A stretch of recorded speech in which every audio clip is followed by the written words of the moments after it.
नमस्कार दोस्तों, welcome to white paper. मैं हूं कुलदीप डनसेना।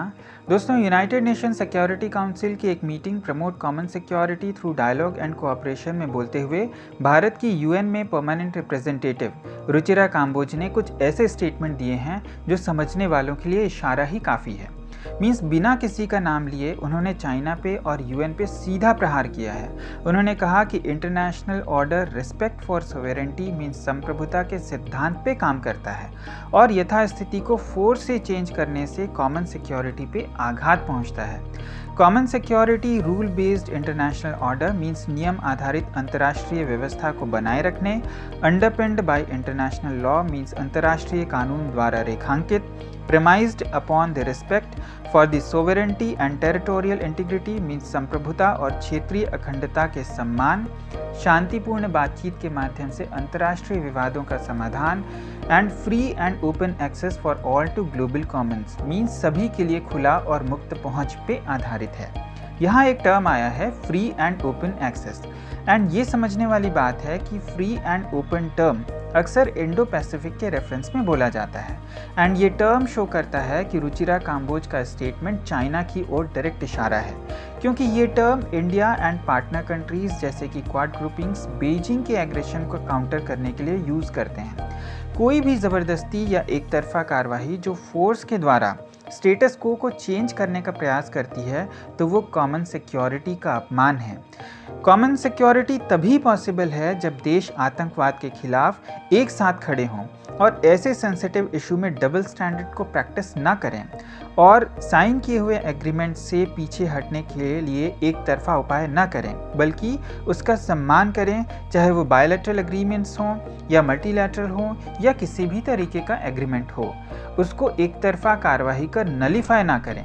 रुचिरा काम्बोज का ये स्टेटमेंट बिना चाइना का नाम लिए चाइना पे डायरेक्ट प्रहार था, क्योंकि अभी हाल ही में संडे को external affairs minister S Jaishankar ने ब्राज़ील में दिए एक स्टेटमेंट में कहा था कि चीन भारत के साथ 1990 के दशक में अपने ही द्वारा किए हुए समझौते की अवहेलना करता है। एंड यूएन में रुचिरा काम्बोज का ये statement external affairs minister S Jaishankar के इस स्टेटमेंट को एंडोर्स करता है। साथ ही भारत ने मल्टीलैटरल रिफॉर्म्स का भी आह्वान किया, स्पेशली सिक्योरिटी काउंसिल में। इस पर रुचिरा काम्बोज ने कहा कि यदि ग्लोबल साउथ मीन्स यहाँ पे भारत की बात हो रही है, यदि ग्लोबल साउथ को सिक्योरिटी काउंसिल में परमानेंट रिप्रेजेंटेशन नहीं मिलता है तो कॉमन गुड्स यानी सामान्य सुरक्षा की उम्मीद नहीं की जा सकती। इसलिए ये बहुत ही आवश्यक है कि सिक्योरिटी काउंसिल में और भी रिप्रेजेंटेटिव शामिल किए जाने चाहिए। इसमें भारत ने अफ्रीकन कॉन्टिनेंट से भी रिप्रेजेंटेशन सजेस्ट किया है। देखिए, सिक्योरिटी काउंसिल वर्ल्ड वॉर 2 के बाद बना था और इसमें मौजूद सिस्टम उस समय के लिए अच्छे हो सकते थे, बेहतर हो सकते थे, पर आज के समय के अनुसार इसमें बहुत सी कमियां हैं जिसे सुधार करना आवश्यक है और समय रहते सिक्योरिटी काउंसिल में अगर सुधार नहीं होता है तो ये काउंसिल के क्रेडिबिलिटी पे बड़ा क्वेश्चन होगा और इससे कॉन्फिडेंस क्राइसिस क्रिएट हो जाएगा और इससे यूएन के बाहर यूएन से ज़्यादा इफेक्टिव प्लूरीलैटरल मल्टीलैटरल ग्रुपिंग्स डेवलप होंगे जो कि यूएन से ज़्यादा ट्रांसपेरेंट होंगे, डेमोक्रेटिक होंगे और देशों का वहाँ बेहतर रिप्रेजेंटेशन होगा।